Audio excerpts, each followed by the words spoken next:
নমস্কার, আমি শ্রাবণী। আমি আবার চলে এসেছি। আজকে না এক পাঠ করব না। আজকে একটা মানে কি বলবো, মানুষ যে আমরা যে বলি মানে পাঠ করব না, আবার মায়ের কথা ধরেই একটা আলোচনা করব। একটা জায়গায় আজকে পড়লাম একটা ছোট লেখা, বেশ ভালো লাগলো। আমি বারবারই বলি যে আমার যেটা ভালো লাগে আমি সেটা আলোচনা করতে আসি। এটা গল্পের মাধ্যমে হলেও এটা না অনেকটা আমাদের বুঝতে সাহায্য করে যে ঈশ্বর আমাদের সামনে মানে প্রত্যক্ষ দর্শন না দিলেও উনি ওই মানুষরূপী হয়ে আমাদের সামনে কিন্তু আসেন। আমরা যখন কোনো বিপদের মধ্যে পড়ি বা কিছু, তখন ঠিক উনি আসেন। এটা আমার বিশ্বাস এবং আমার মনে হয় এরকম যদি কেউ খেয়াল করে থাকবেন, নিজেদের জীবন দিয়ে উপলব্ধি করে থাকবেন, তো তারা কমেন্ট করবেন যে হ্যাঁ, আপনাদের সাথে এরকম কখনো ঘটেছে কিনা।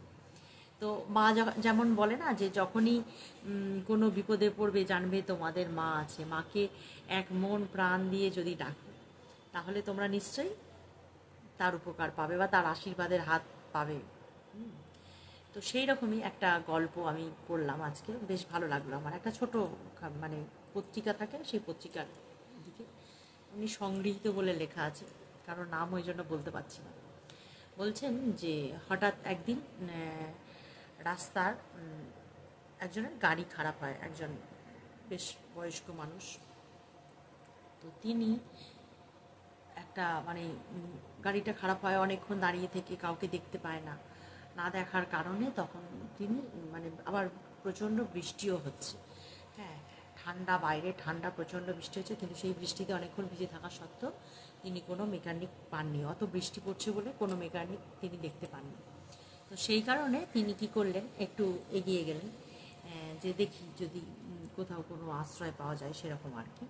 তো একটু এগিয়ে গিয়ে একটা দেখছেন ছোট একটা বাড়ি, তো সেখানেই গিয়ে দরজায় তিনি ধাক্কা দিলেন। তো ধাক্কা দেওয়ার পরে একজন ভদ্রমহিলা একটু শঙ্কিত বোধ হলো যে একজন ভদ্রলোক, তবু তিনি দরজাটা খুলে জিজ্ঞাসা করলেন যে কী হয়েছে। তখন তিনি বললেন, এরম আমার গাড়ি খারাপ হয়ে গেছে, তো তাই জন্য আমি একটুখানি আশ্রয় চাই, প্রচণ্ড বৃষ্টি হচ্ছে। তো ভদ্রমহিলা তখন প্রথমে ইতস্তত করলো, তারপরে তাকে ভিতরে আসতে বলেন। তো ভিতরে আসার পরে তিনি তাকে বসতে বললেন, একটা জায়গা দিলেন বসার জন্য। তো শুকনো তোয়ালে দিলেন গাটা, যাতে শুকনো করে নেয়। তারপর তিনি এক কাপ গরম কফি এনে তার হাতে ধরিয়ে দিলেন। তো তিনি গরম কফিটা খাচ্ছেন এবং মনে মনে ঈশ্বরকে ধন্যবাদ জানাচ্ছেন যে ঈশ্বর, আমি এই সময় আমি পেলাম গরম কফিটা। তো তারপরে বেশ কিছুক্ষণ তিনি সেই ভদ্রমহিলাকে আর দেখতে পেলেন না, মানে কাছাকাছি তিনি দেখতে পেলেন না। তখন তিনি ভাবছেন যে একটু বৃষ্টিটা ধরে এসেছে, তাহলে এবার আমি উঠি, দেখি যদি কাছাকাছি কিছু পাওয়া যায়। তা যাওয়ার আগে তিনি ভদ্রমহিলাকে জানিয়ে যাবেন বলে ভদ্রমহিলা একটু মানে ঘরের দিকে উঁকি দিয়ে দেখছেন যে ভদ্রমহিলাকে দেখতে পান কিনা। তো তখন সেই ঘরের দিকে যখন উঁকি মেরে দেখছেন, তখন দেখছেন একটা মানে এই দোলনা টাইপের এরম করা আছে, সেখানটা ধরে ভদ্রমহিলা ঈশ্বরকে ডাকছেন, ঈশ্বরের কাছে প্রার্থনা করছেন, আর মানে অঝোর ধারে দু চোখ দিয়ে জল পড়ছে তার।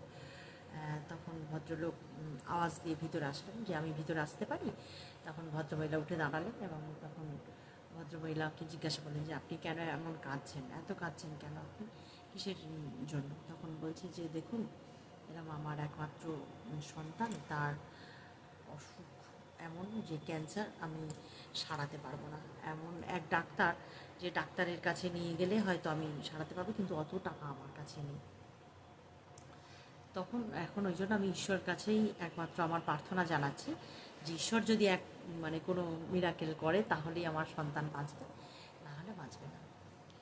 তখন না ওই ডাক্তার মানে মনে মনে চিন্তা করছে যে ওই যে ভদ্রলোক ছিলেন উনি হচ্ছেন সেই ডাক্তার যিনি ক্যান্সারের মানে পেশেন্ট দেখেন আর কি।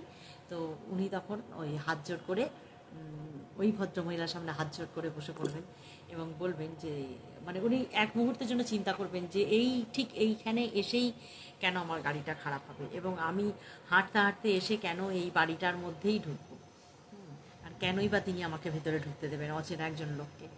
তো তখন তো ভদ্রমহিলা জানতেন না যে উনিই সেই ডাক্তার। তো ভীষণ মানে আমারও পড়ে মানে গায়ে কাঁটা দিয়ে দিচ্ছে যে সত্যি ঈশ্বর চাইলে তো ঈশ্বর চাইলে কেন, আমাদের প্রার্থনাটা সেই জায়গায় পৌঁছতে হবে।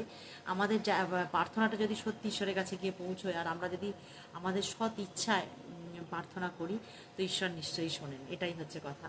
তো তখন ডাক্তার হাত জোড় করে সেই ভদ্রমহিলাকে বলবে যে দেখুন, আমি সেই ডাক্তার, এবং আমি বিনা পারিশ্রমিকেই আপনার সন্তানের সেবা করব।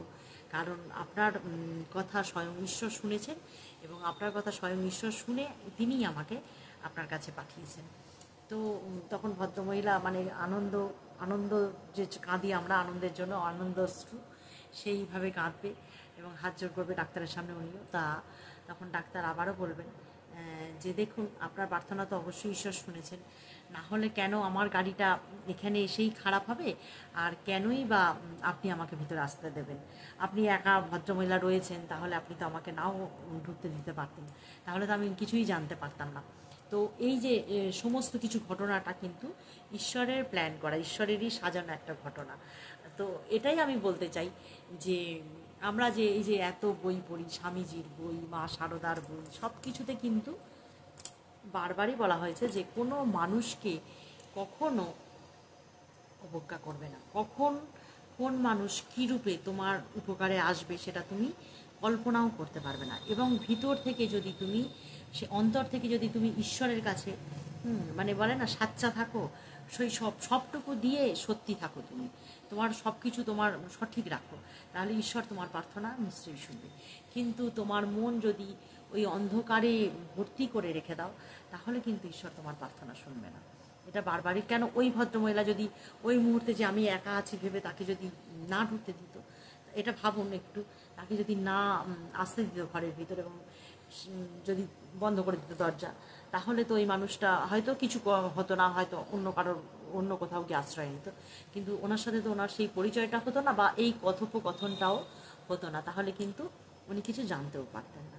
তো এটাই বলার সকলকে, আবারও এটাই বলবো, হাত জোড় করে বলবো, আমরা প্রত্যেকে মানুষ, এবং মানুষ হয়ে মানুষের কাছে মানুষকে অবজ্ঞা করবে না।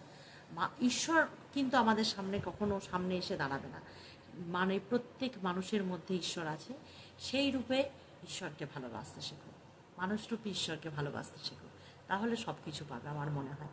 এটা শুধু আমার কথা আমি যে বলছি তা নয়, এটা কিন্তু সমস্ত সমস্ত গুণীজনেরা কিন্তু এই কথাই বলে যে মানুষদের অবহেলা করে তোমরা যে পাথরের মূর্তির সামনে গাদা গাদা খাবার দিয়ে আসো, ওটাতে তোমাদের কোনো ভক্তি, ওই আমি ঠাকুরকে সেবা করছি, কখনো নয়। সেই টাকা দিয়ে তুমি যদি 5টা বাচ্চাকে সে কিছু কিনে দাও, বা সে, আমার মনে হয় তাতে ঈশ্বর বেশি খুশি হবে। এটাই আমার মনে হয়। এটা শুধু আমার মনে হয় না, বারবারই বলে, এটা সমস্ত গুণীজনদের কথা। তো আমার মনে হয় সকলের ভালো লাগবে গল্পটা। সকলে ভালো থাকবেন, সুস্থ থাকবেন, হাসি খুশিতে থাকবেন, ঈশ্বরের চিন্তায় থাকবেন, মানুষের সেবায় থাকুন, নিশ্চয়ই ঈশ্বর মঙ্গল করবে। চললাম আজকে পর্যন্ত।